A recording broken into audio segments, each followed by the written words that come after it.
So, essentially, if we romanticize this love connection and we take it to another human level, that's where the pain starts coming in.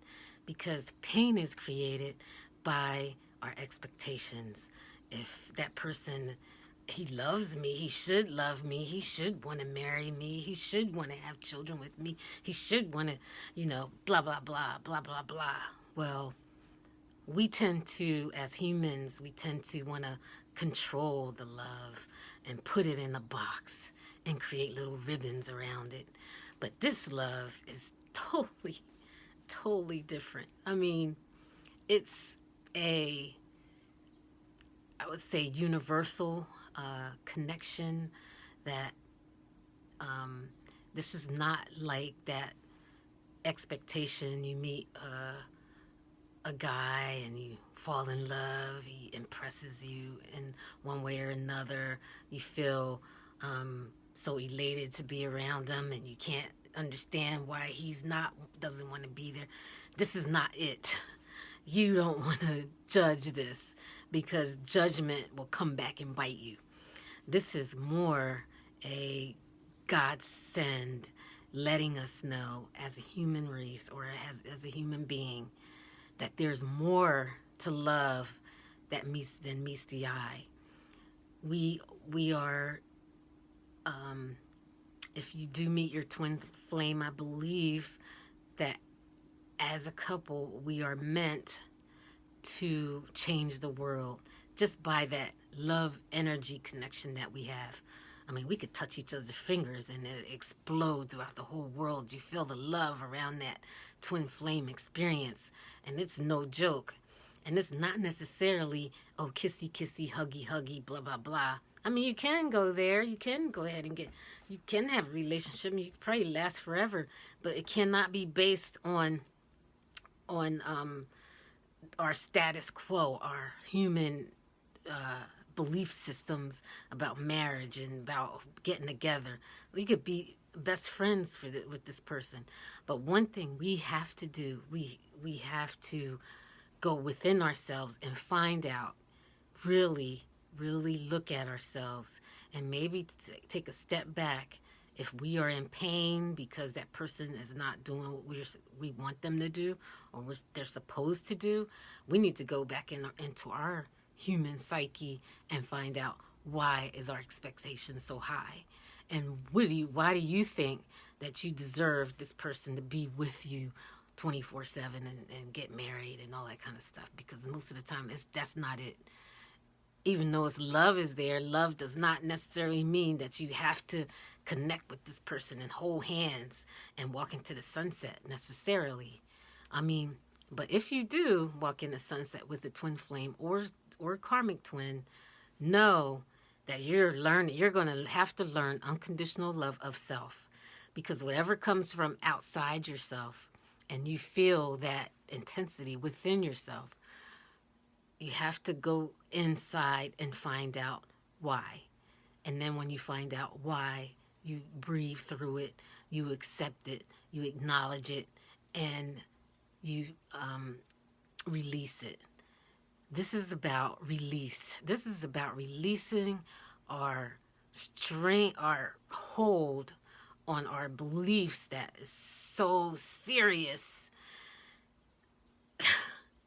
We have to learn how to be free ourselves. And the only way we can free ourselves is to learn how to love ourselves. And to learn how to love ourselves is to learn how to love ourselves through the experience of an awakening process.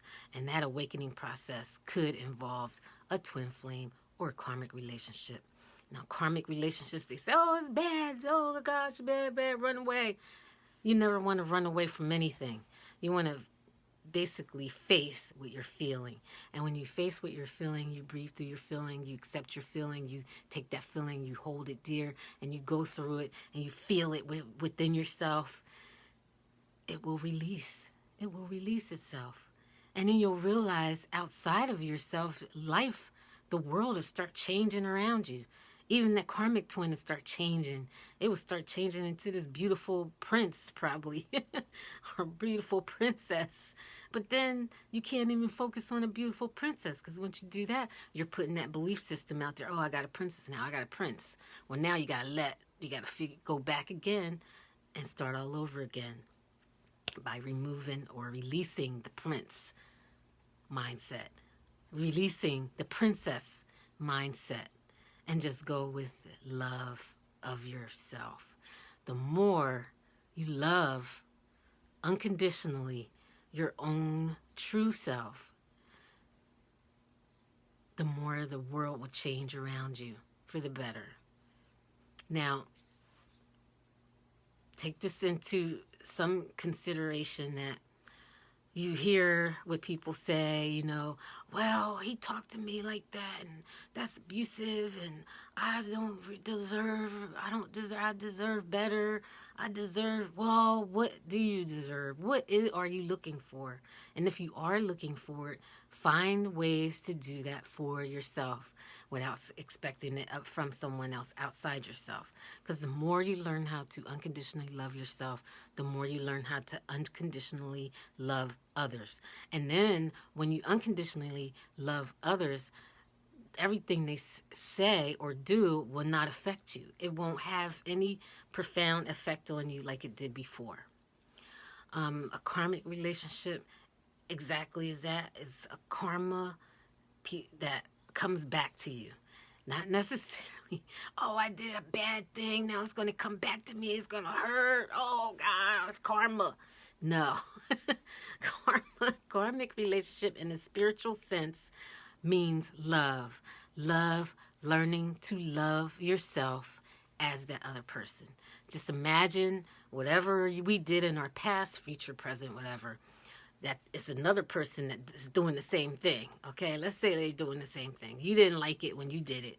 Now this person comes. So how do you learn how to love this person unconditionally? How do you learn how to accept this person unconditionally?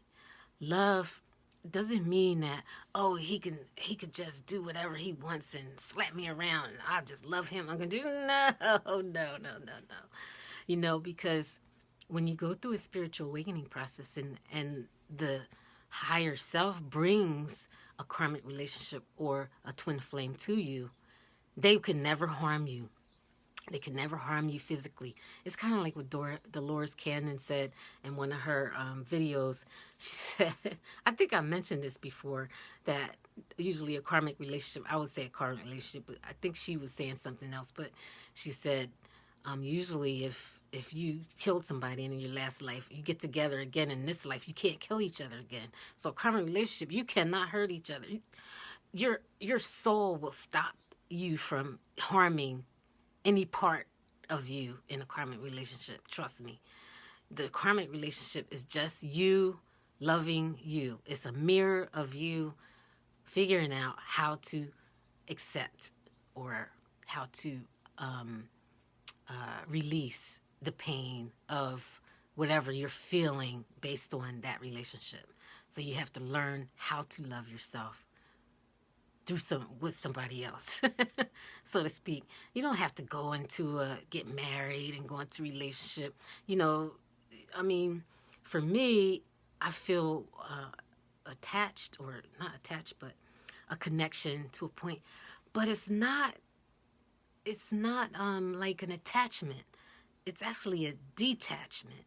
It's actually a love of unconditional. There's no conditions there, you know, except that, you know, whatever I feel good about myself, if it goes beyond that and it changes, like, oh yeah, I'm going to treat you this way.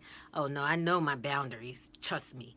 But it's not about it's more about your reactions and your feelings and your whatever you're going through from the outside relationship in.